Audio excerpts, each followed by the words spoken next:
Ada yang mau menanyakan? Ini rekamannya saya buat per 30 menit ya, biar nggak jenuh ya. Ya, ada yang mau ditanyakan dulu? Oke, kalau nggak ada, sekarang sudah tahu ya kenapa dengan Zoom itu tidak maksimal hasilnya. Karena kalau setiap ditanyain, ya quiet gitu ya maksudnya ya. Dan ya sebenarnya saya nggak tahu ya dengan detail ya. Dengan kamu tidak membuka layar, itu sebenarnya kamu ada di depan mendengarkan saya atau tidak, saya tidak tahu. Dan saya cuma kasih tahu ya, kalau kuliah sebaiknya pakai laptop kalau mau dengan Zoom meeting, bukan pakai handphone. Saran saya. Tapi ya kembali lagi ke personal ya, maksudnya kembali lagi ke personal kamu ya. Karena saya tidak tahu, jadi apa ya?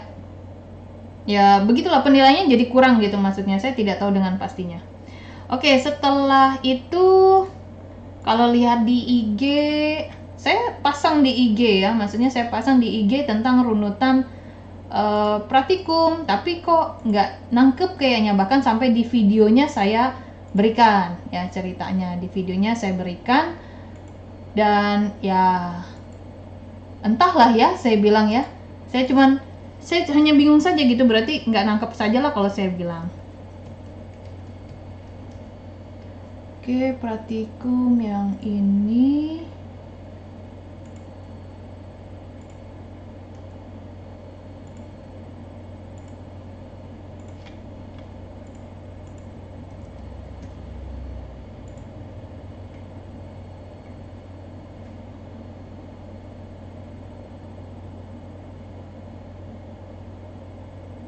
oke, yang ini ya.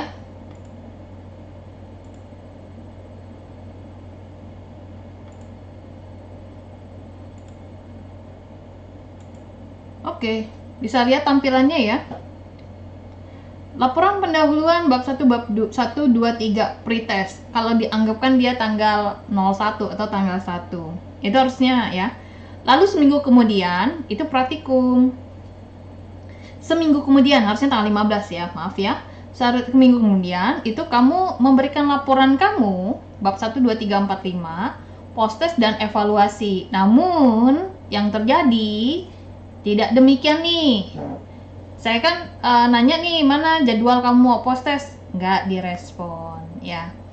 Kamu ini mana-mana? Nggak dijawab. Bergeraknya cukup lama ya, itu dia. Oke, setelah dari kegiatan tersebut, praktikum ceritanya, praktikum. Oke, nah ini kita akan bahas kesalahan-kesalahannya ya, beserta itu ya. Kalau ini kan pretest, laporan pendahuluan ini ya itu kan hanya laporan ya ceritanya. Oke, di praktikum ini sudah tahu apa yang mau dirakit, alat dan kawan-kawan. Dari 6 orang itu yang terjun ke lapangan, 3 orang dengan protokol kesehatan ya, protokol kesehatan. Misalkan ada yang grumel ya bahasanya, saya mah nggak praktikum, mana ngerti lah alatnya mana. Acungkan tangan, sampaikan ke saya, silakan pakai alatnya di lab, saya tungguin. Tapi ketika tidak ada obrolan, saya juga tidak mau meladeni. Ya. Atau saat waktu praktikum itu, apakah kamu membawa alat tripod buat kawan kamu sehingga kegiatan yang ada di dalam lab kamu bisa lihat secara live? Silakan.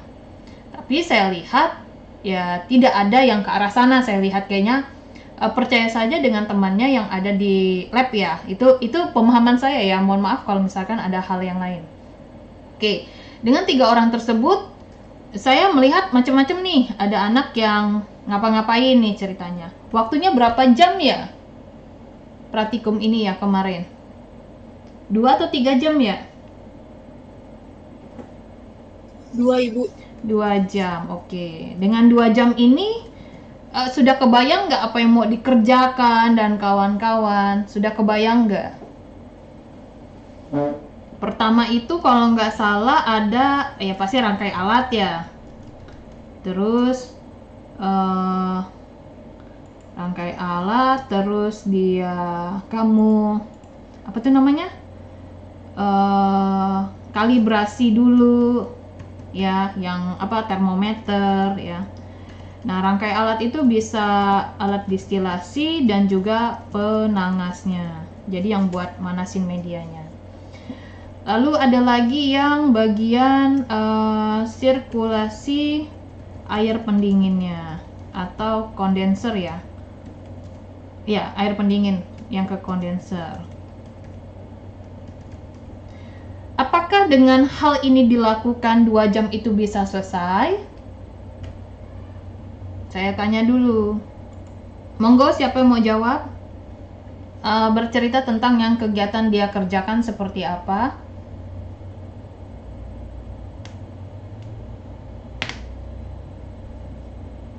Ada yang mau cerita di sini? Ada yang mau menyampaikan kegiatan dia?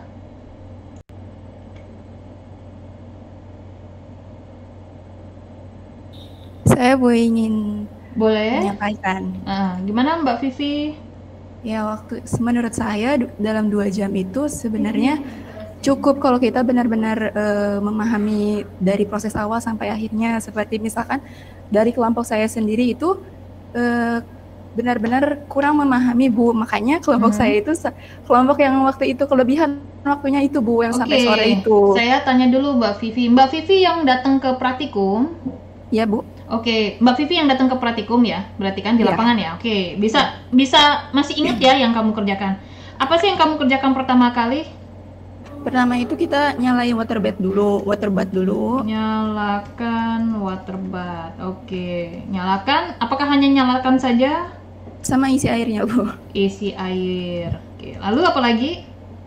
Terus kita tunggu sampai suhunya naik.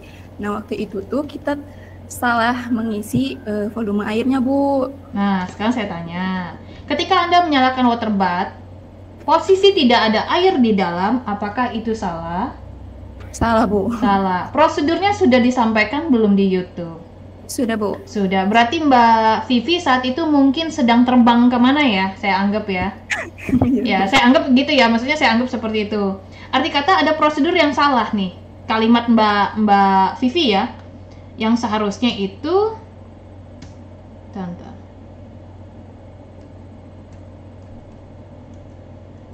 seharusnya adalah lihat dulu ya si water bath-nya. Ada air nggak nih? Kalau nggak ada air, isi air. Isi sampai kapan nih? Hingga ada batasnya kan? Ada levelnya kan? Betul, Bu. Kelihatan tuh ceritanya, ada batasnya. Sampai di situ isi air. Sudah isi air, baru kamu apa, Mbak? Nyalakan itu. Nyalakan powernya dan atur suhu. Atur suhunya sampai berapa, Mbak? Batas itunya sampai 95, cuma kelompok kami sekitar 93 sampai 94, Bu. Oke, 93 94. Arti kata ada beberapa kelompok yang saya tidak tahu kenapa melakukan halnya itu langsung hidupin aja blub gitu ya. Dia tidak melihat di dalam water bath itu apakah ada air, ada enggak, segala macam ya. Batas akhir, batas paling tinggi air itu sekian, ada pembatasnya. Arti kata mau kamu kurangin di bawah itu tidak masalah. Yang menjadi jawabannya adalah ketika kamu mau ngerangkai alat distilasi, pastikan saja labu leher 3 pantatnya atau bagian bawahnya mengenai air yang ada di dalam water bath, karena dialah sebagai media untuk memanaskan si larutan yang kamu masukkan ke labu leher 3. Itu sebenarnya poinnya. Ya, tapi ketika penangasnya airnya cetek tuh maksudnya ketinggian kecil lah ya kita bilang, pantat si labu leher 3 nggak nyampe tuh ceritanya, nggak nyampe dengan permukaan air yang ada di dalam water bath. Benar ya Mbak Vivi ya? Betul, Bu. Nah, kita diskusi ya, maksudnya Mbak Vivi jadi aktor di sini. Nah, ketika nggak nyampe itu kesannya ngukus, Mbak. Ya, mengukus larutan kalau saya bilang ya. Kan kalau ngukus kan gitu ya metodenya ya. Air di bawah, ada alas, terus medianya di atas. Itu ngukus.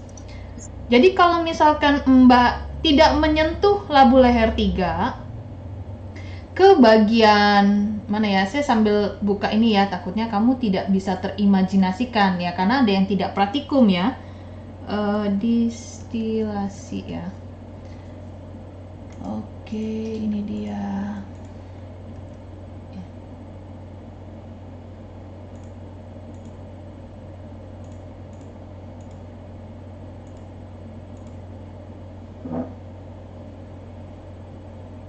Ya, lagi loading.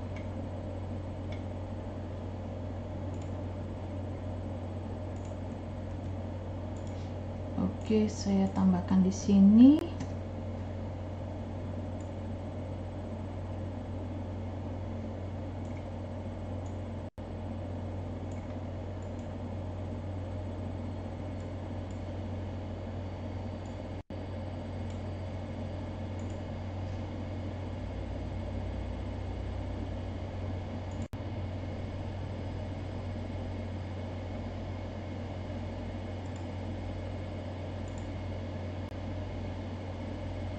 Kenapa jadi lambat ini internetnya?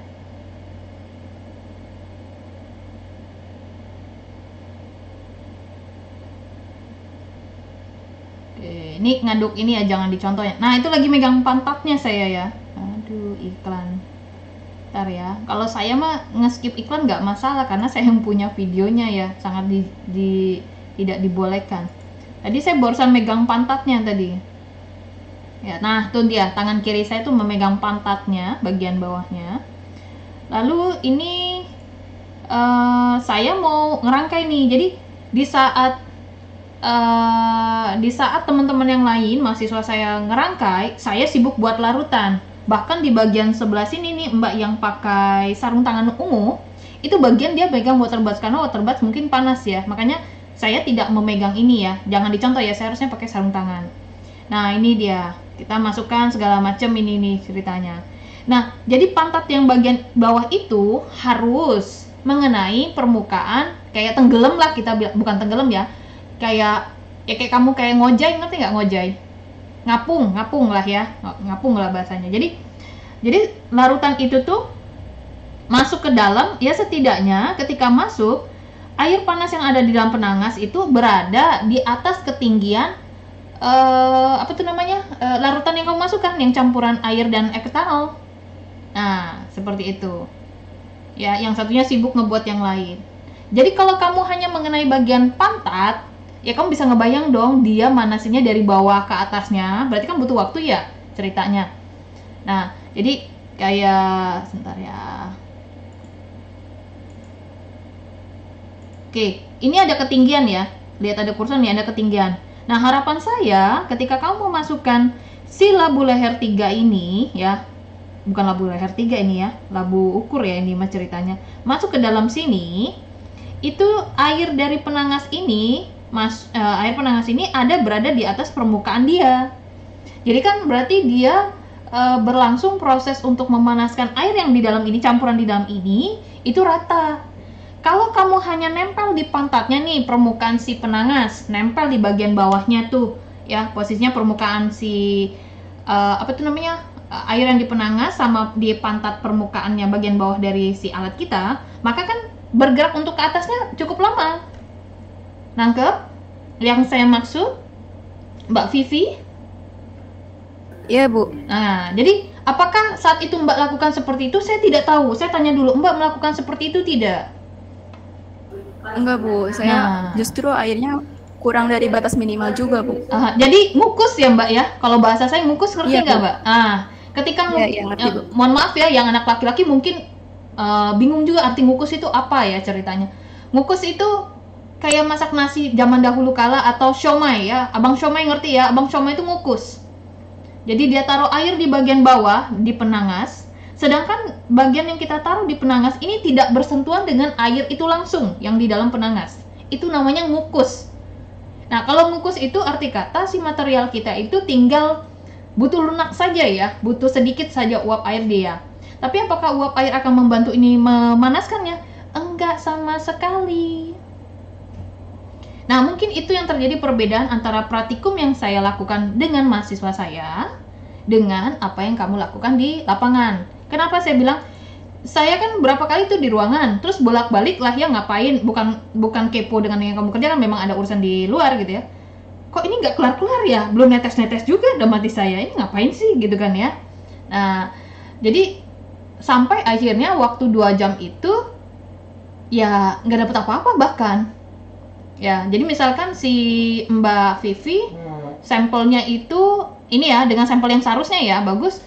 Misalnya kita ngumpanin aquadesnya etanolnya 50 mili, dapatnya cuma 2 tetes, 3 tetes. Dan saya bingung, tetes itu apa arti katanya? Ya, tetes kan bingung ya ketika kita ngomong ke dunia akademisi harusnya dalam bentuk volume. Nah, pertanyaan saya, jadi banyak sampel yang kebuang dong. Ya, jadi kita buang kan, kita encerkan, itu kita tampung di wadah untuk limbah. Jadi sebenarnya apa sih yang terjadi? Itu dia. Jadi ada metode di sana yang harus dilakukan seperti apa? Nah, mungkin secara sekilas seperti ini tidak terlihat. Memang kalau praktikum tuh bagusnya memang di lapangan ya, ceritanya di lapangan. Tapi ketika kita praktikum mendapatkan data seperti itu, apakah ada prosedur yang kita salah lakukan? Ketahuan nih, nanti kalau di penelitian tidak boleh loh ada prosedur yang salah. Karena itu akan mempengaruhi hasil penelitian yang kita ambil, data pengamatan kita. Dan ketika kita masuk ke hasil atau kesimpulan, tidak boleh menyalahi prosedur. Misalnya, alatnya nggak bagus nih. Ini gara-gara saya nih, atau apalah segala. Itu tidak boleh. Makanya, ini kan ditutup ya karena sudah panas ya. Ceritanya sudah panas dan kawan-kawan. Ini videonya 30 menit loh ceritanya. Dan itu sudah tetes. Bahkan, arti kata, ini kan hanya sampling ya mas saya. Arti kata dalam waktu 30 menit ini tidak ada yang di-cut ya, videonya itu langsung ya ceritanya. Video saya tidak ada editing, ini langsung saja on. Ya udah sepanjang video itu on ya udah itu videonya. Arti kata 30 menit itu proses sudah berjalan loh. Nah, dengan mengibaratkan kamu 2 jam, berarti kan kamu punya waktu leha-leha adalah 1,5 jam mau ngapain lah saya nggak tahu. Arti kata waktu itu lebih dari cukup. Nah, itu yang dilakukan ya maksud kita bilang ya segala macam. Nah, kembali yang kamu lakukan sekarang ya. Kembali kamu yang lakukan di sini sudah tahu nih kesalahannya pertama ya mungkin buru-buru ya, kita bilang buru-buru nggak lihat water batch-nya airnya berapa, sehingga ketika kamu naikkan suhu, dan saya tidak tahu ada beberapa kelompok yang dia tidak ngatur suhu. Ada saya keluar, saya ngeliat suhu itu 40 dan saya ketawa. Air 40 tuh ngapain? Itu buat kopi juga nggak enak kalau bahasa saya ya. Nah, jadi saya bingung ya. Jadi sampai saya buka lagi video, apa saya salah menjelaskan ya? Saya bilang gitu. Oke, udah itu yang pertama. Yang kedua, ya tadi water bath-nya di mana segala macam saya tidak tahu lah ya airnya segala macam. Oke, sudah itu apalagi Mbak Vivi, kesalahannya Mbak Vivi? Kesalahannya itu kita kan awalnya yang water batch itu, terus karena suhunya kita awalnya kan nungguin suhunya naik, ternyata nggak naik-naik sampai water batch-nya ada tanda danger itu ya Bu. Oke. Nah lamanya itu kita di situ sambil sebelum itu sambil kita rangkai alat. Terus waktu itu kita nanya ke cutting, kenapa ini takutnya rusak water batch-nya, ternyata memang kurang airnya, jadi kita ngulang lagi dari awal gitu. Dan itu akhirnya memakan waktu kemana-mana ya ceritanya. Iya Bu, ya. jadi nguras waktu. Saya pernah lihat water bath itu dia berkerak atau dia ngeflag lah, kalau saya bilang ngeflag ada putih-putih segala macam. Saya waktu itu ngelihat di lab kan kalau udah pulang atau apa saya suka ngeliatin alam. Kok ini begini ya saya bilang. Sampai akhirnya saya buat video yang tentang water bath. Nah di situ saya jelaskan, kata saya ini mah kayak gosong, saya bilang ya kayak kamu masak air kelupaan, jadi bagian bawahnya itu kan dia kayak keras gitu ya. Saya bilang ini mah gosong ya, saya bilang dan saya langsung bingung aja, ini apa yang mereka lakukan ya sampai itu. Nah, jadi saya bilang kenapa bisa seperti ini ya? Saya bilang apakah ini suatu alat yang baru? Saya tidak tahu ya apakah ini alat baru waktu di SMA tidak melihatnya atau gimana, atau saya kadang-kadang juga berpikir apa video saya kurang kali ya rekam. Pas saya dengarnya enggak, saya sudah sampaikan. Nah itu mungkin yang saya bilang ketika meresum, bagaimana cara kamu meresum? Apakah kamu mengilhaminya? Apakah kamu hanya sekedar menulis? Apakah kamu melihat, mengimajinasikannya, segala macam. Nah, itu hal-hal yang saya tidak tahu sebenarnya sisi kurangnya di mana gitu, maksudnya. Sisi kurangnya di mana. Makanya kalau misalnya praktikumnya ada 50% itu luring, maka secara nggak langsung yang turun di lapangan adalah orang yang siap bertanggung jawab. Nah, juga membagi waktu itu bagaimana dengan teman yang di luar itu bisa melihat.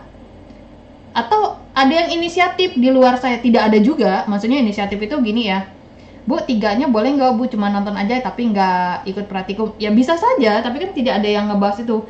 Karena kan saya juga melihat kan apa ya, terlalu ramai kan apa sih, mohon maaf ya, maksudnya kan kadang-kadang yang sebenarnya nggak begitu banget tapi dikiranya melawan protokol kesehatan ya.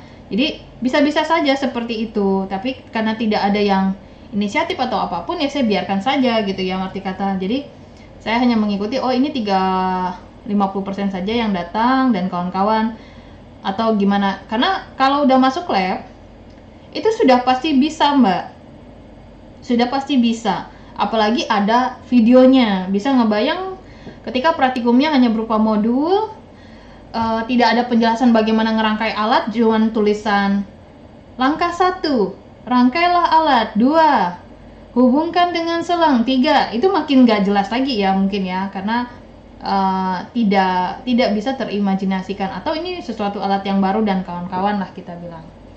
Oke, itu yang di waterbuds. Udah itu merangkai alat nih, ceritanya merangkai alat. Saya mungkin berpikir hampir semua anak sudah benar memikirkan alat ini ya. Apakah benar segala macam ininya, saya rasa. Mbak Vivi gimana waktu ngerangkai, apakah ada masalah? Kalau merangkai kita nggak ada masalah Bu, cuma masalah utamanya di waterbuds aja. Oke, itu dia. Arti kata startup pertama itu waterbuds itu adalah indikatornya, karena waterbuds itu yang membantu gimana caranya si larutan kita nguapkan ya ceritanya. Maka trouble di waterbuds itu ya seharusnya sudah tertangani dari awal ya, maksudnya ya, ceritanya itu dia. Oke. Setelah itu ada permasalahan lain tentang kapan sih kamu harus menghidupkan air pendingin. Nah, saya nanya ke Mbak Vivi. Mbak Vivi, waktu proses sudah siap, oke. Kapan sih kamu ngidupin air pendinginnya? Kalau waktu itu saya menunggu sampai uapnya naik sampai di konektor ya, itu apa ya Bu? Ya. Ya, oke, boleh itu. Tapi kita udah nunggu lama, justru uapnya nggak ada terus, karena mungkin si airnya di waterbudsnya juga karena tadi kurang airnya itu ya Bu. Tidak terendam secara ini. Ya, tidak terendam. Kalau ini kan dia sudah menguap ya. Kalau ini kan bedanya yang kita lakukan saat itu belum masuk ke di video ya, belum masuk ke area pakai selang yang langsung dengan ini loh, dengan keran air. Ya, dengan keran air. Jadi kita tuh air yang masuk ke kondensor disirkulasi bolak-balik. Jadi airnya kan tetap anget ya ceritanya. Beda dengan kalian yang pakai memang airnya benar air pendingin yang akan sirkulasi terus, ganti-ganti terus. Nah, itu dia, karena kita saat itu belum sampai ke arah pakai selang air yang di sana. Air dari air pendingin yang langsung dari keran ya, yang suhunya mungkin di bawah 30 lah kita bilang. Makanya proses ini bisa cepat. Nah, sebenarnya kapan sih kita melakukan sirkulasi air pendingin? Tentu kita nunggu dulu dong. Dan ketika kita tahu suhu didihnya berapa, itulah pencatatan pertama. Oh, berarti zat tersebut berada titik didih di bawah air yang posisinya adalah mungkin 93-an. Oke, ya. Karena itu kan banyak situasi yang sebenarnya etanol kalau kita lihat di lapangan atau di data itu adalah 78 derajat Celcius. Benar ya Mbak Vivi ya? Iya Bu.